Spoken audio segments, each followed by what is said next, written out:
And good evening to you. My name is Maggie Mutesi. It's a Real Talk, and as usual, we're coming to you from Lemigo Hotel. Now, joining me on this particular episode is Peter Baofu. Hope I got the pronunciation so right. He's an author. Peter, 108 books is so unusual. It's very unusual. And there are books literally speaking about the same thing. Could you just tell me what inspires you? Why do you come up to write such? The thing which inspires me to write 108 books is because I want to know several things. Number one is to understand the unified theory of everything, because I do believe that some fundamental principles which govern everything, no matter what it is. Whether you talk about economics, political science, sociology, culture, biology, and whatnot, number one. Number two, I have certain visions about the future. It can be about society, it can be about culture. Different visions about the future. Yes. No matter what the subject is. And some of those visions are very fundamental, and therefore you require... What are these visions based on? Based on a lot of research, based on my thinking about the topic for many years, based on my expertise, based on my life experiences, for example. So all this combined together and helps me to understand reality in a very unusual way. That's why it requires so many books, because each book is going to be on a different topic. But all of them combined together is going to let you see the entire picture of the whole thing. So let's talk about why you are in Rwanda. What are you doing here? Well, it's part of my very unusual project. I have been in more than 74 countries right now. When you say unusual project, which is? It is on two senses. One is because I'm trying to combine a unified theory of everything into all kinds of knowledge, number one. And number two, I have a different visions about the future on different things. And number three, if I want to add one more, is that my life experiences and my travel to so many countries allow me to see things in a very unusual way that someone who is in one country may not be able to see. Coming to Africa, by the way, is by itself is a very unusual experience for me to see a lot of things about Africa that I have not seen before. What's so unusual about Africa? Oh, there are a lot of different things. Let me give you one example. A lot of people used to have the perception that Africa is poor. Well, in a way it is, but in another way it's very rich. It's rich, let's say, in the mindset, in the culture, and the spirituality, which I think very interesting. So just one example. So let's talk about the unusual project that brought you to Rwanda. I understand you're traveling back. What have you found unusual about Rwanda particularly? There are a lot of different things over here which I have learned about Africa. For example, I have some conversation with people who also interviewed me about this before. And I told them, for example, that there are several things about Africa which I think they can learn more about and they can do something to improve. Number one, for example, is that they may want to diversify the economy, because there are one thing which a lot of African economies have in common. They are very dependent on raw materials. For example, let's say on minerals and some other things. I think that that's good about that. There is some of the natural resources which are very abundant in Africa. But I think that for the long-term development of Africa, they might want to diversify that. And number two, which I found that very unusual too, is that when I speak to a lot of different people, sometimes I notice that they have the tendency to expect other organization, international organization, United Nations, or even foreign powers to come here for foreign aid to help out. I think that's also very important to help Africa. But I think that this kind of dependency can hurt Africa in the longer term. In what way? When you become too dependent, let's say, on foreign resources, when you become too dependent, let's say, on the raw materials, you may not be able to develop, let's say, as China has, for example, or Japan has, or Germany, for example. So if you want to have a long-term economic development, I think that it's important also to look into the long term, not in the short term. And that's number two, for example. And then number three, I think that's also very important. when I interview a lot of people and they interview me, for example, and they often talk about, let's say, to learn from other countries, to learn from the West, to learn from China and all that. But I think that one thing which they need to ask is to ask about the African identity, which is uniquely to Africa. And then this is a much more important question to ask in the longer term. Having traveled all over 74 countries, I don't know how many of these are African countries. Maybe 10 of them. About 10 of them. You can get an idea of what the African identity is. Yes. What is the African identity to? Well, it depends which country that you go to. If you go to North Africa, there's Arabic, Mediterranean. Why is it an African identity? That's because right now you have the African Union. And why do you want to have the African Union? Because they want to unify Africa, for example. And people talk about it, even though Africa, the term African is not racial, it's geographical. And this is a misconception. In America, for example. So to you think the term Africa does not mean it's just geographical? Like Yes. you have a feeling that some parts of Africa should not be part of Africa? Yes, yes. Let's say in North Africa. An unusual analysis, Peter. Well, it is unusual in the sense that you're referring to, too, because it's very interesting that a lot of Africans in Africa, because they are located in Africa, sometimes they talk about the African Union to be together. That's true. I do think that there is some commonality among them, but on the other hand, there's also a lot of diversity among them, which such that they do not quite fit in. North Africa is a good example. South Africa, on the other hand, is another example. They have them. South Africa and North Africa, to you, are not supposed to be. No, they are part of Africa, but Africa is not homogeneous. Just like America is not homogeneous also. It's very diverse. China is not homogeneous in many ways because you go to the western part, you see a lot of minorities. So it's very important to understand a unity and entity, but at the same time, there are also a lot of discontinuities, a lot of differences among them. Just like the term men and women. Yes, you can talk about a woman, but there are a lot of different women. But same analogy. To move more deep into your research, I've had several conversations from you in regards to the global order, where you've talked about the world new order. This is something I was reading, and you're talking about how China and India are in the world new order and how Africa comes in the fourth ranking part of the poor class. What do you base this on? Okay. Let's first talk about China and India. I published that book, and that's called Beyond the World of Titans and the Remaking of World Order. It was published, I think, about 10 years ago or 11 years ago. At that time, I predicted, even though it's quite true right now, that there is an international order which is changing from the European and the Western to the Asian. And we are entering, in a way, the Asian century. And especially with China and later on India too. India is behind right now, but I think that they will eventually catching up. May not be in the same rank, but they are very close. I call that macro empires. And they will be the one which dominate the international affairs, not just in the next 50 years, 100 years, I think more than that. It takes some time. We are in the process of shifting to that direction, but it's still at the beginning.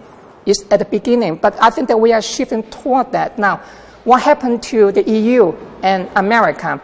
I think that there is a decline of the West in the process of doing that. It's happening, but it will be further and further. What do you mean in the decline of the West? Oh, for example, a good example is about economy. By 2014, China was already the largest economy in the world if measured by GDP per PPP, purchasing power parity. The US lost that. And also, right now, the largest trading power on earth is not America anymore, it's China. And the country which has the largest number of trading partners, which count China as the largest trading partner, is China, not America. There's some good examples. Economics is very important. Remember, the Soviet Union lost the Cold War. Part of the reason is because of the economic situation. partially because they're engaging in arms race with the U.S. and some other problems. Yes. We're going to get back to that, China becoming the global leader. Yeah. But I want you to enlighten more on this world new order that you envisioned, which puts Africa in the 4th ranking under the poor class. Yeah. Is it the same case? Yes. 10 years ago. Yes. So far I talked about China, to some extent India. Now we talk about Africa. I think that's a challenge for Africa, because Africa, it is one of the reasons, by the way, that I'm here, because I want to find out by coming here and make some observations about what's going on. Africa by far is very poor in terms of economic, political, military, diplomatic, and all. True. Africa in the recent years has actually taken off. Yeah. We're seeing it bringing back things like industrialization. You're seeing it going into military. Understand. This is not an absolute measurement. It's a relative measurement, which means that when you compare with other... It was 10 years ago. 10 years now. Do you still insist it's the same thing? Yes, but they are not the same in terms of the measurement. In terms of the relative, in terms of... We've seen African countries that have come out of the least developed countries. We've seen economies like Kenya taking off. We've seen economies like Nigeria. We've seen... Understand. I'm trying to make a distinction between absolute measurement and relative measurement, but I have not finished. It doesn't mean that you have no improvement. You have improvement. But I'm saying that when you measure yourself with your neighbors, with some other countries which also make some improvement, just like in the Olympic game. You run very fast. You have made some improvement. But if someone else is running faster than you do, you don't get that gold medal. In your research, why is the rest of the world running to Africa to invest? Well, that's because it benefits them to invest. Look at China, for example. China is investing a lot in Africa. It benefits you. It benefits them. It benefits you. Look. I think they're investing because it benefits them, not investing because it's the next rising rather part of the world. Say that again. I said, you think they're investing in Africa because it's benefiting them, not because they know it's the next big thing. No. Investment can be mutual. When a country like China or many other countries, Japan, US, Germany, whatever it is, when they invest into your country, they expect something in return. Absolutely. Okay. But they're not just investing for that something in return. Even though they expect something in return, they also expect a return on investment. So why a return on investment? Why would you invest in an economy that you know in the long run, you know, after getting what you're going to get? I just want you to explain this all. Yes, but maybe there's a misunderstanding over here. Something can invest into your country and benefit you to just it benefit them. But it doesn't mean that in the longer term, you are necessarily much higher in the ranking than they do. As I always said, the measurement is relative. You can get better, but the question is how far you can get better as compared with how fast they can get better. Look, in the last 10 years, the US and Germany and Japan, they also make some progress too in the economy. But the Chinese economy has been growing much faster than they do. And that's why you have this kind of ahead in the comparison. It's not because they are not doing well. The same thing about Africa too. Africa is also doing quite well in some countries, not in all countries. For example, East Africa is a bit better, let's say, than some other countries which are too dependent on oil, on minerals, or some other commodities for export, because they diversify the economy. So yes, there are some variation again. That's why I keep saying Africa is not a homogeneous term. It's a different regions, it's a different groups. But in the end, you average all of them. That is the average that you can compare as opposed to other regions. And if you compare like that, that is still a poor region, even though there has some improvement, as you said. There are a lot of improvement here in Rwanda. But you're not comparing just with yourself. You compare with your neighbors, with other people in the global ranking. That's why in the ranking that I have, I don't just look in one country and see what they have done. Of course, it's important, but you compare with the rest. And then your ranking will come out and see how you compare. So that's why I put that ranking. It's not on a subjective criterion, but it's on very objective one based on the indication that we have. Now, a couple of times now, mentioned it a lot. Question is for me here, we've seen the president of China speaking recently at the World Economic Forum. I don't know if you watched that, did you? Yeah. I just seen an article you wrote about Donald Trump and Obama. I just want to mix this together. To you, as a researcher, someone who has made the world new order, I don't know if you're making a new one. Do you think China is the new champion of globalization? By default, that is a key point over here. That's because America under Trump, soon on Friday, that will be his first day. That is the problem here. I have written an article on Trump, by the way. It was published a few weeks ago. There is something to do with what I said about the global order. It's the decline of America which allows someone like Trump to be popular. His populism is a major problem for America, for example. And I think that I disagree with those people who think that Trump's victory is an indication of white backlash or conservative backlash in America. I think that those are just the symptoms. They are not the causes of the problem. The deeper problem for that is the decline of America. And that's why if you listen to Trump, he keeps repeating, I want to make America great again. To make America great again, which means that America is no longer great. So that's why you need to make yourself great again. If I say I want to be rich again, doesn't mean that I'm not rich anymore, but I want to be rich again. You understand me? That is the major problem. Now, by his policy, you can argue at the end of the day whether if you are a conservative like him, you like him. If you are a liberal, you don't like him. So I'm not going to say you should or should not like him, but I'm just saying his thinking in many ways are very, very conservative, even though he's not always a conservative in his life. If you look into his political affiliation, in the past, he was for the Republican Party, and then for the Democratic Party, and then for the Reform Party as an independent. But right now, he's thinking much more conservative. This can be a problem in terms of protectionism, for example, in terms of isolationism, for example. Why? Because America is no longer as strong as it used to be. Now America is very argumentative under Trump.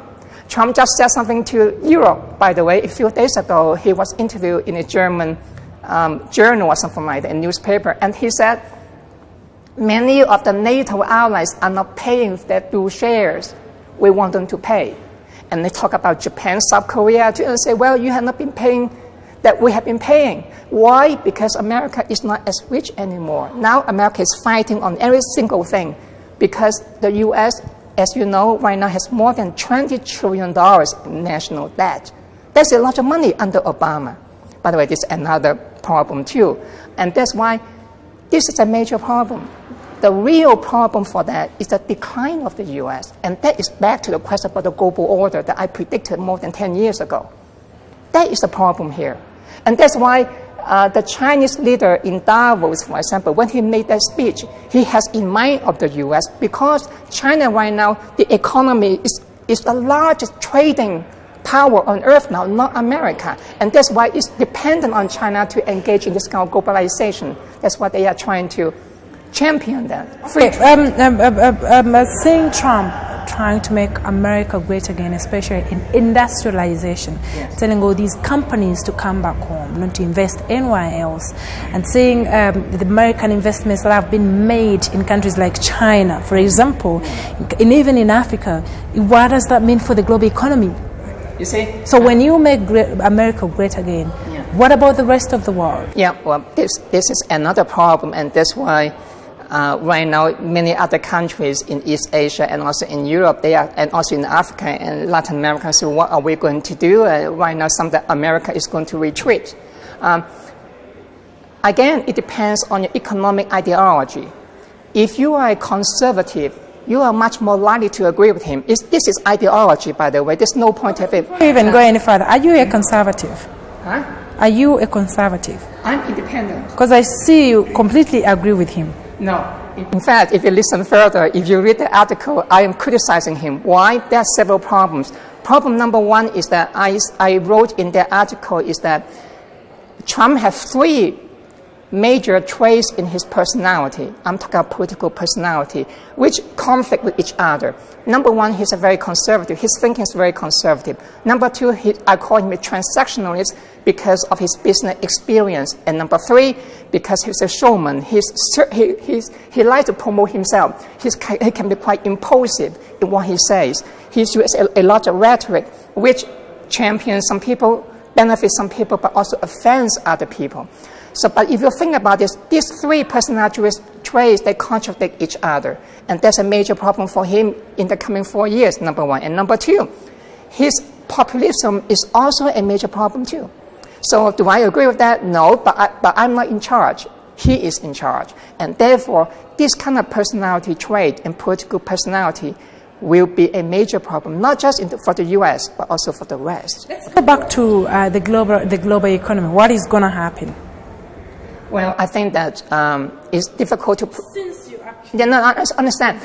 Yes, I do think that there is a trend of American protectionism under him in the next 4 years, maybe in the next age, I do not know. American protectionism, does that mean that other American companies are also going to pull out from the other economies? No, that means that the U.S. government is going to engage in some trade policy which is going to protect the U.S. Let's say, for example, I think a few days ago, Trump just repeated his message that certain companies, unless they manufacture those things inside the U.S., they will put some kind of tariffs or some kind of... We've seen him yes, but this trade war can be self-defeating. Because by engaging in protectionism, you are not looking into your problems. You are blaming your problems on other people. One of the major reasons how come American products are not competitive is because they are too expensive. Look at the Chinese one. They are very cheap. I come here in Africa, I go to a lot of stores. I see a lot of things made in China. If you look at the prices, they are very, very cheap. Why? Because they are earning wages, very, very low wages. But in America, there are a lot of wages, they are very high. So how can you compete if they earn 1/10 of what you earn? You earn 8 or 9 times more than they earn. The average salary in the U.S., for example, let's say the income per capita is about $40,000 to $50,000. In China, how much do they have? Maybe $3,000 as the maximum. By the way, that is measured by income per capita without PPP, purchasing power parity. If you use the nominal exchange rate to measure that, they are even lower. How can you compete? When you charge, because what they earn is a lot, and what the Chinese earn is very little. How can you compete? You go to a store, you buy something, and you will see. So let's look at the situation where America is protecting it, having the trade policy that is affecting America, and then we have these other economies. My interest now is, what do you predict is going to happen? I think that we have to make a distinction between rhetoric and your wish and reality. Trump have a lot of wishes. Trump used a lot of rhetoric. We have to be very careful about that. The reality is something else. So he can say as much as he likes. He can wish as much as he likes. But at the end of the day, I think that he will learn on the job. That will be a reality check. That's what I mean. The reality check will dawn on him, and he will come with the understanding of things are not what he wants them to be. And there will be the final reality of the interaction between... And then, do we see America still becoming a global champion? No, I don't think that it will be a global champion under him, but I do think that things will not as bad or as serious as he might think that he's been thinking. I think that we should be very careful not to listen to his rhetoric. Trump is a showman, by the way. He's very impulsive. He's very good in rhetoric. He says a lot of things. You may find that very stupid, but he has certain audience in mind. But this doesn't mean that he's going to do exactly what he said. In fact, he already said that he will not do what he said that he could do. For example, climate change. He blamed everything on other countries, especially China, for that. He said that he's willing to listen and work out a climate deal with other people. And also about the Muslim. We talk about the Latinos, the Muslim, they are rapists, they are terrorists. Talked about lately. But that it was just a way of yes, but it's just for the presidential campaign, but he regretted afterward. If you listen to the final presidential debate, he said he regretted that he said that. So we have to be very careful about what he said. This is presidential rhetoric, but on the other hand, there's the final reality. There's a reality check. And he will understand. In fact, there's another person who just said that they are going to pick on China and prevent China from entering into South China Sea for the islands. I don't think the U.S. is going to do it. But this rhetoric again. So we have to be very careful about what people said in rhetoric and what the reality is. The reality is often very different from what you said when you were campaigning or when you are talking something impulsively. So I don't think there's going to be this kind of thing that you have mentioned. I think the reality is somewhere in between. Okay, in this order, when Trump, protects his country and then it comes back to him, where do you see Africa? Where in any way are we benefiting or getting affected negatively? I think you will certainly be affected by what's going on in the U.S. Not just negatively, but also positively. Give me the positives. I think they're even more interesting. In terms of trade, we see China increasing its... There's a possibility. There is a possibility. One thing I would like to mention, because I heard people saying this, is that should the U.S. intervene in South Sudan? I heard about the news the other day. Now, one policy feature of Trump is something like this. In terms of foreign policy, I do not think that Trump is going to be driven by this kind of ideology, leftist ideology that Obama has, for example. Trump's America is much more interested in pursuing its own interests, but not with this kind of ideological attachment that, let's say, Obama has or Jimmy Carter has or something like that. Because of his business experience, he's much more interested in saying what I should do and this, how it's going to benefit America and how it's going to work out, and what we should do to ask other people to pay for that too. This is very realistic because of his business experience. I call him a transactionalist. That's one trait. But the other one will work against him because of a conservative viewpoint again. You see that I said before, his personality is not unified. There are certain things in his political personality, they will conflict with each other. They will fight with each other.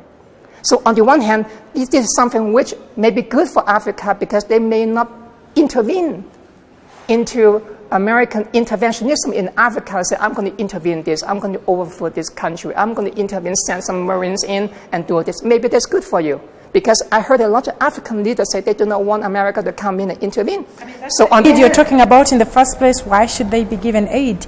Didn't you say in your new order or in your research that actually the only way for Africa to grow if it stops depending on aid? Mm-hmm. Aid is also important for Africa, but I'm saying that do not become too dependent on aid. Are we seeing the aid being cut off during the 4-year term of Trump? I think so. I think that there is some kind of reduction of aid based on ideology. You have so many ideologies, but I want us to touch just a little bit on the human future that you keep talking about. Okay, that's another thing that I am. I have proposed more than 95 new theories and visions, but I do think that if you look further down into the human future, I have several visions about that. Let me give you one example or two examples. I do believe, for example, that capitalism and democracy, as we understand them, will not last. And they will be replaced by different political and economic systems in the future. In my publications, I talk about post-democracy and post-capitalism. Are you talking about democracy and capitalism in the U.S. or the rest of the world? No, as I said... But I know it's working in the U.S. Yeah, yes. perfectly. Yeah. in my publication, I said there's no one version of democracy, there's no one version of capitalism. There are different versions. But the same logic in post-democracy and post-capitalism, I also predict there's no one version. They are different versions, and they will compete against each other. Just as, for example, the democracy in the US is different, let's say, from the democracy in Scandinavia. Or the democracy in Scandinavia is very different from what the Chinese call socialist democracy. And each of them may not like each other. They will bash against the other as non-democratic. For example, in the US, people think that the Chinese system is not democratic. But in China, people think that the American system is not quite democratic also. Not just because of international affairs, but also in domestic People affairs. have come out to say democracy is a devil. In most cases, it doesn't get you the country to...